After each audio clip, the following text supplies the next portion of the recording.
Hi everyone, welcome back to physics class. Today we will learn about the properties of ideal gases. In this session, in ideal gas itself, we will learn ideal gases, Avogadro constant, and ideal gas equation. And then for the last one, maybe we will learn about the kinetic theory of gas. Okay, first we are going to the ideal gases. This one is the properties of ideal gases. The first one, the distance between gas particle is large. That means that the attraction force between molecules is very little. What it means? Okay, let's take a look. Here, I have the gas particle inside the closed container. As you know that, you can consider that gas particle itself is like antisocial particle. It means that one particle is stay far away to other particle. It doesn't want to stay close to other particle. Because why?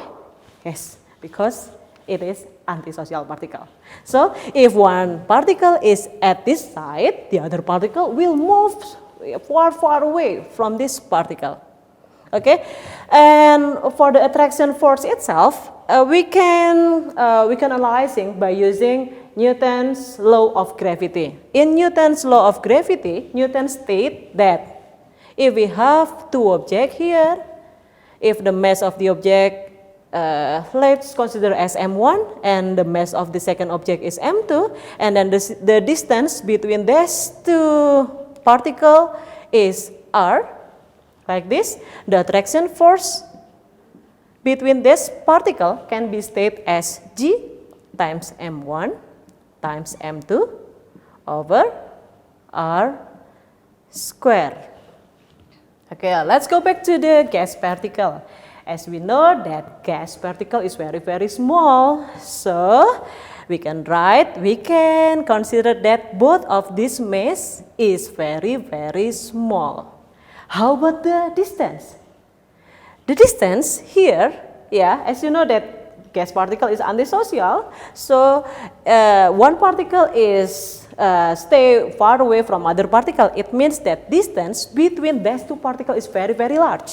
Or we can write that r is very large. So what will happen to the attraction force? Something's very small divided by something's very large.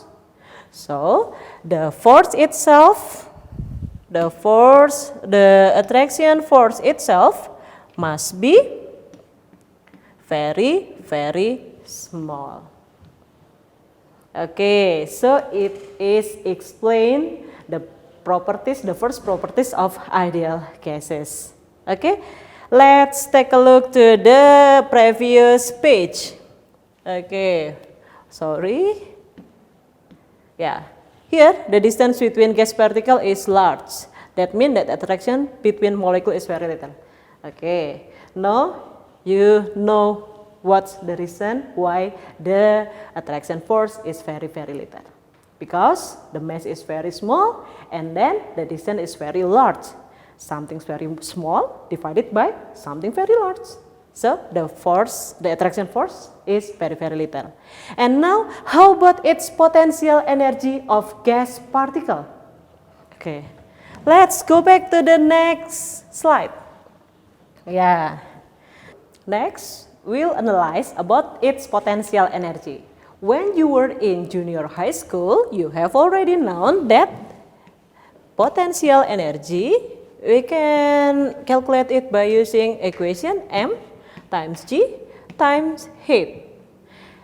Mass times G itself, we can derive it as the weight. And the weight is kind of force, so we can write it as the force. Oh yeah, sorry okay, we can write it as the force here.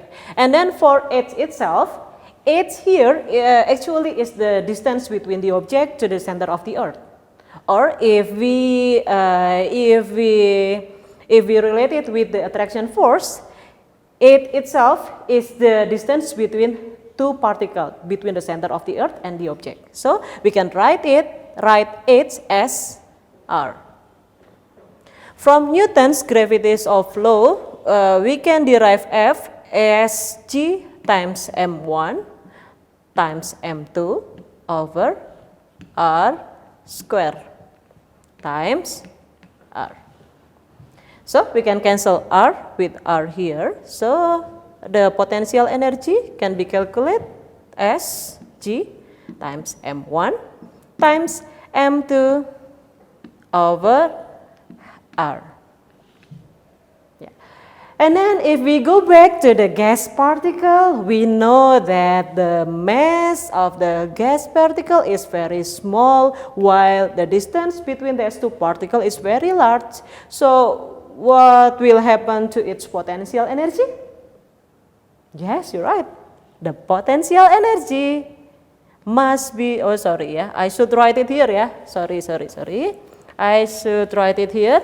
The potential energy must be very, very small. Or in other words, we can neglect the potential energy. Okay, let's go back to the properties before.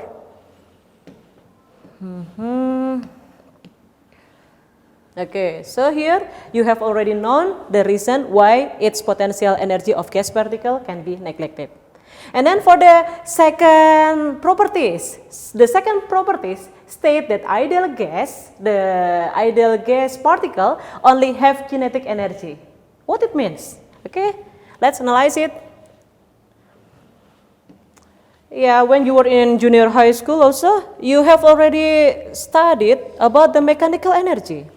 We know that the mechanical energy is the addition between the potential energy and kinetic energy.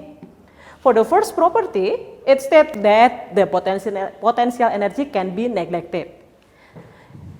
So we can consider that the potential energy equals to 0. 0 plus kinetic energy, or in other words, the mechanical energy equals to kinetic energy. So this is by using this equation we can explain that in ideal gases it only consists of kinetic energy. Okay, and then for the third properties itself, I don't want to erase this derivation because the second properties and the third properties is relate each other. Okay, let's take a look to the third properties. The third property state that the gas particle make elastic collision. It means that the total kinetic energy before collision is equals to the total kinetic energy after collision. Yeah, in elastic collision itself, we can write it as kinetic energy before collision or initial kinetic energy is equals to kinetic energy after collision or final kinetic energy. Yeah, because the total kinetic energy is conserved when the gas particle collide each other, the collision occur is elastic collision. Elastic collision. So why the kinetic energy is conserved? By analyzing from the second properties, we know that the mechanical energy only consists of kinetic energy. As we know that mechanical energy is always conserved. Is mechanical energy is always conserved, so that the kinetic energy also conserved.